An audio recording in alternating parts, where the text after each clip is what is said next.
हज़रत मसीह मौऊद अलैहिस्सलाम फरमाते हैं, इस्लाम में 2 ईदें हैं और इन दोनों दिनों को भी बड़ी खुशी के दिन माना गया है और इनमें भी अजीब-अजीब बरक़ात रखी हैं।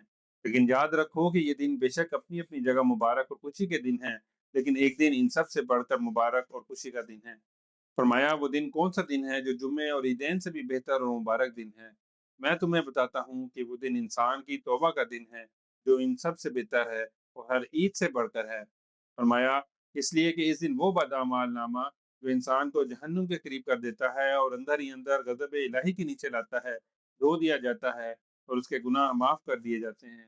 हकीकत में इससे बढ़कर इंसान के लिए और कौन-सा खुशी और ईद का दिन होगा, जो उसे अबदी जहन्नुम और अबदी गज़ब इलाही से निजात दे दे।